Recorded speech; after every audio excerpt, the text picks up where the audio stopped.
Lembaga Dunia IMF meramalkan bahwa kondisi ekonomi di tahun 2020 ini akan mengalami kondisi yang sangat buruk seperti yang pernah terjadi tahun 1930-an yang kita kenal dengan istilah Great Depression. Halo, ketemu dengan saya Ongki Yanto, dan hari ini saya akan bicara tentang apa saja yang harus Anda dan saya lakukan sehingga kita bisa menyelamatkan keuangan keluarga kita. Seperti yang kita ketahui bersama bahwa untuk menjadi kaya ada dua hal yang penting, yaitu perbesar pemasukan dan perkecil pengeluaran. Namun pada kondisi saat ini menjadi agresif untuk memperbesar pemasukan agak sedikit sulit dilakukan, dan yang possible untuk dikerjakan adalah Anda dan saya harus memperkecil pengeluaran kita. Fokus terbesar Anda dan saya pada kondisi-kondisi seperti ini adalah mulailah menambah daya atau menambah kapasitas keuangan kita agar bisa bertahan hidup lebih dari sebulan, lebih dari 2 bulan, lebih dari 3 bulan, atau bahkan bisa menyiapkan keuangan kita untuk hidup selama 12 bulan tanpa adanya pemasukan sama sekali. Jadi kalau hari ini kondisi Anda dan saya hanya memiliki cukup uang untuk hidup dengan gaya hidup yang sama atau gaya hidup yang dikurangi selama 1 bulan, maka fokuslah untuk menaikkan menjadi 2 bulan. Kalau hari ini Anda memiliki cukup banyak uang untuk hidup selama 2 bulan, maka fokuslah untuk berhemat sehingga Anda bisa menambah living cost Anda dari 2 bulan menjadi 3 bulan dan seterusnya. Ada 3 hal penting yang dapat Anda dan saya kerjakan agar kita bisa menghemat dan menambah uang, menyimpan uang untuk living cost kita atau biaya hidup kita. Yang pertama, kita bicara tentang negosiasi. Negosiasikanlah kembali hutang-hutang yang sementara ini Anda miliki.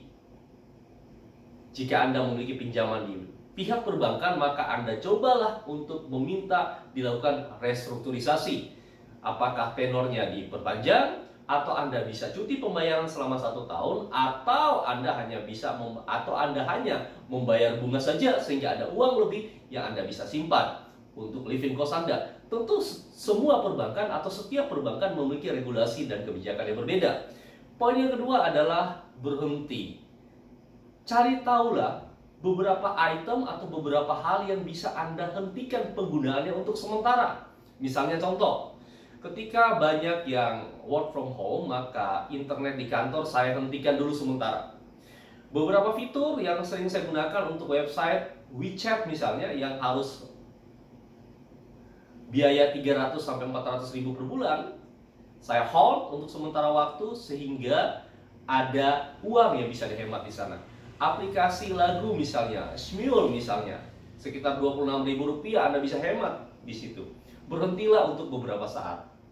Lalu yang ketiga, setelah Anda negosiasi, Anda berhenti. Yang ketiga, Anda kurangi.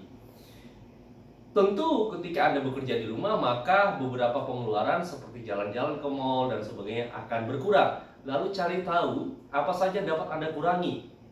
Contoh misalnya, yang sering order makan di luar, Anda bisa kurangi dengan memasak sendiri. Atau Anda bisa mengurangi pemakaian listrik Anda, yang biasanya Anda menggunakan dispenser untuk air panas dan air dingin, dan tentunya pemakaian listrik cukup banyak di situ. Anda kurangi dengan memasak air sendiri. Atau jika Anda doyan untuk menggunakan air yang dingin, Anda bisa simpan di lemari es.